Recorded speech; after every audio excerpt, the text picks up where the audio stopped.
Wishing you a joyful day, my dear ones. This is Alexandra, the creator of the Sex Life Project and the Peak of Pleasure channel.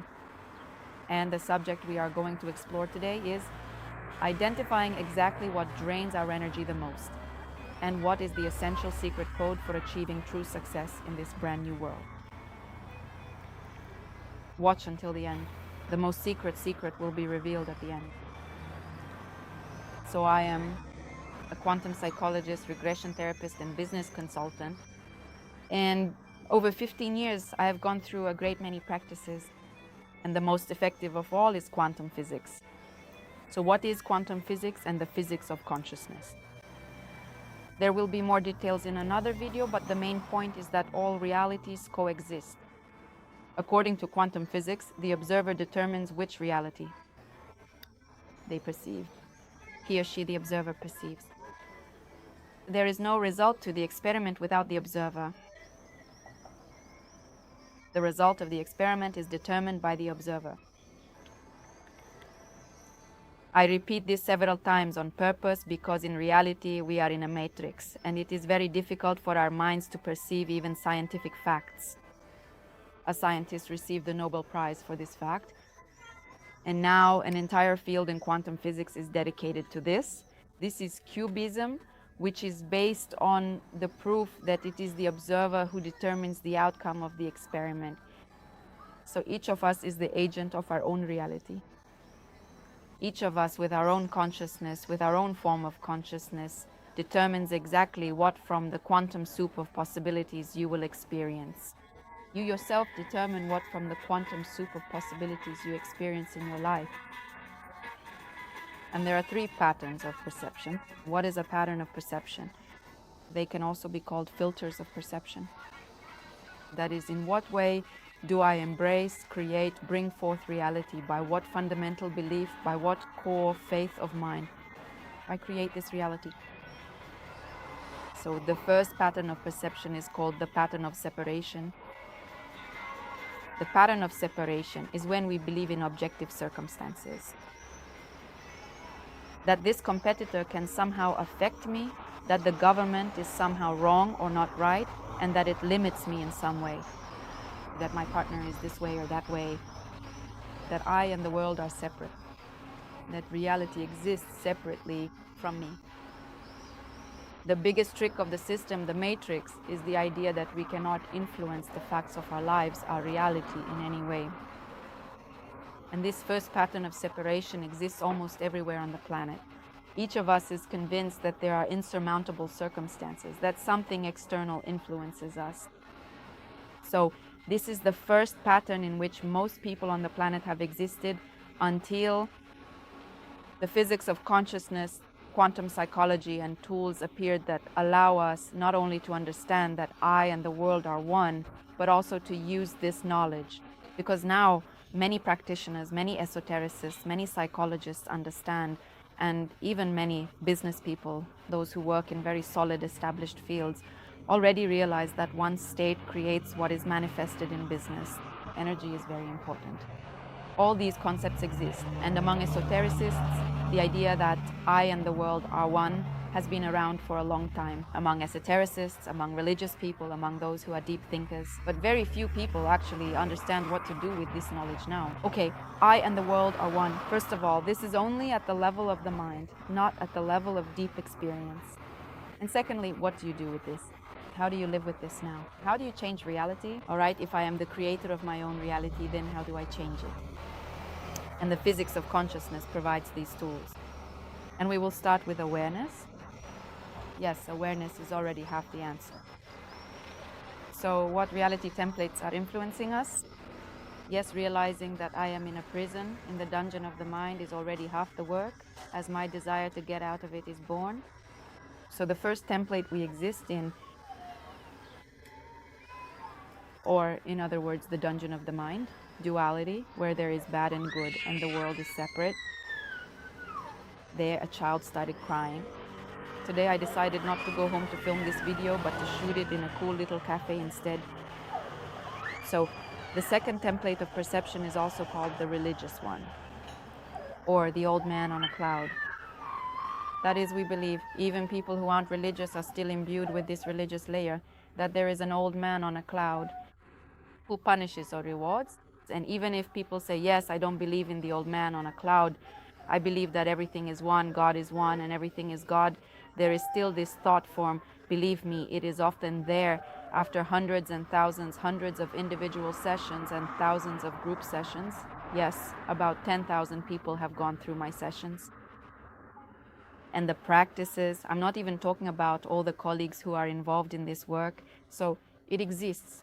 This religious mindset that I will either be punished or rewarded, that I need to be a certain way to get something, that there is no such thing as unconditional love, and that I have to achieve something, I have to prove something in order to get this prize, that God will love me, that people will love me, only when I have certain qualities like being good, when I do this, this and that, when I am good or right, and so on. And that's how it is for them.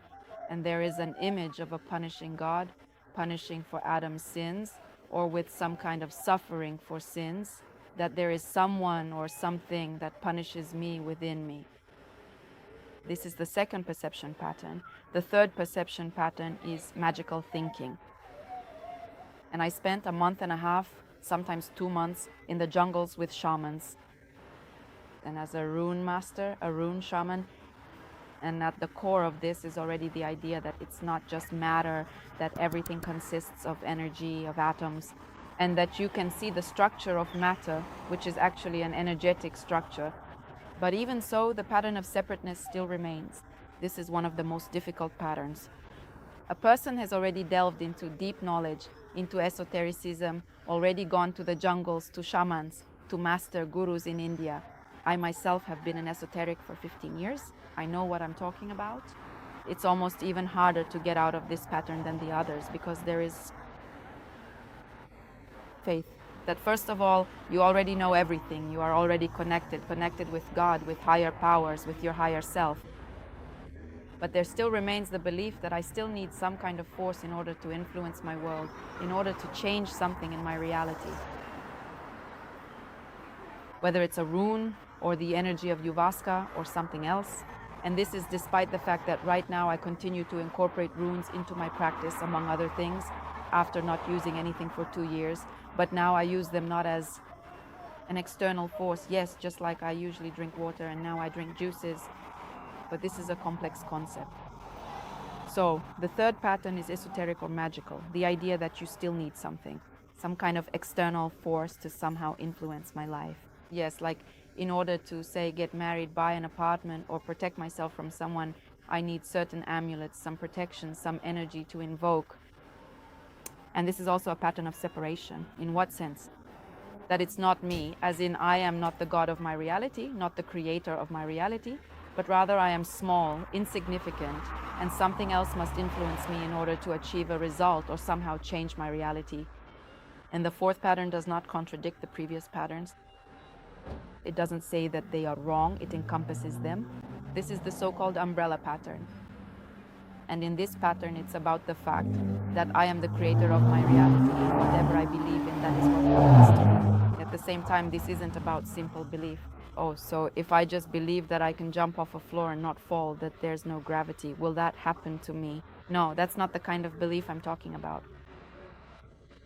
It's about the kind of faith where even if your faith is as small as a mustard seed, mountains will move. And in fact, our faith is simply in the fact that mountains don't move, and that's why they don't move. So essentially, this is the belief that I am the creator of my own reality. And all the matter around you, just close your eyes and feel it. What if all my wishes have already come true? They're very strange. They're kind of, maybe I don't like them, but I created everything around me. And what if, by understanding my desires, transforming them, first acknowledging and accepting them, and then transforming them through acceptance, agreement, and choosing to believe in perfection, I can influence this reality. Yes, and this is the secret, that this is the greatest power. The choice to believe that I am the creator of my reality, that everything I see around me I create, and therefore I can change it. You see, with external actions, you can only change a minimal number of things.